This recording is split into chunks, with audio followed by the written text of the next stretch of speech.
નમસ્કાર, આપનું સ્વાગત છે ગુજરાતનો અવાજ ચેનલ ઉપર અને હું છું આપની સાથે પત્રકાર કાજલ સુવા। ખેડૂતોના ખૂબ મુદ્દાઓ કવર કર્યા, ખેડૂતોના ખૂબ પ્રશ્નો સાંભળ્યા। હવે ખેડૂત થનગની રહ્યા છે ગાંધીનગર જવા માટે।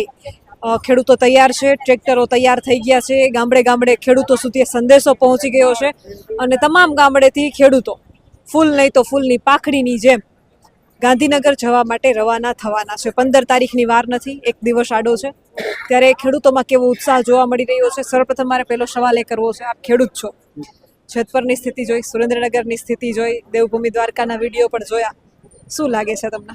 કેમ કે બેન, જો ખેડૂતે તો ખૂબ ચલાવ્યું છે હળ, કદી એને કોઈ સાથે નથી કર્યું છળ, એને ખર્ચી નાખ્યું છે બધું બળ, તોય ન મળે એને મહેનતનું ફળ।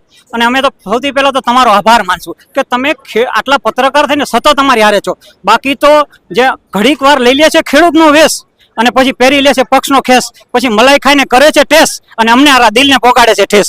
તો અમે એ જ કહીએ છીએ કે ખાલી ભવાઈ માટે ન આવો, આવો તો ખેડૂત બનીને સાચા આવો, કેમ કે ખેડૂતોની કરોડોની જમીન છે જે આ થઈ જાય। અને જે પરસોત્તમ માસ, જે અમને તો હમણાં હું એક કવિતા એવું લખવાનો હતો તો જે મારે લખીને દેવાની હતી, મેં કીધું બંધ કરો। જે પરસોત્તમ માસમાં બહેનો, માતાઓ બહેનો ઉપર આટલો અત્યાચાર થાય, અમારું દિલ દ્રવી ઉઠે છે બેન, કે અમને રાતની બહેનો ઉપર કે આ સંતોની ભૂમિ કહેવાય છે આપણી ગુજરાત, સૌરાષ્ટ્ર, કચ્છ, કાઠિયાવાડ, સંતોની ભૂમિમાં બહેનો ઉપર તો અમે તો એમ થાય કે ખરેખર અમારા લોહીમાં ઓલું થઈ ગયું છે હવે, કે એમ થાય કે કઈ કળજુગ આવી ગયો છે કે ભગવાન રૂઠી ગયો છે। માતાઓ બહેનોનું જે સન્માન કરે છે, માતાઓ બહેનોને જે ઇજ્જત દેવાની છે, જે આપણી કચ્છ કાઠિયાવાડ કાયમ એમ કે છે તમે કાઠિયાવાડના અમે બહાર જાય, હરદ્વારમાં જાય તો અમે સંતોની ભૂમિ ઉપર આ થાય ને એ બહુ મોટો આઘાત છે। અને ખરેખર તો તમે અમારી વાત સાંભળો છો યાર, બાકી કે છે જગતનો તાત પણ કોઈ નથી સાંભળતા અમારી વાત, અને અમારા પેટ ઉપર કાયમ મારે છે લાતી વાતનો આઘાત। આથી મારે પહેલા 10 વર્ષ પહેલા બની ગયું છે, ગેસની પાઇપલાઇન નાખી, 8 વીઘાનું ખેતર અત્યારે હાઈવે ઉપર અહીંયા બધાનું 50 લાખનું વેચાય, મારું કોઈ 5 લાખનું નથી લેતું, જે મારું ખુદનું પોતાનું છે, કેમ કે ગેસની પાઇપલાઇન। અને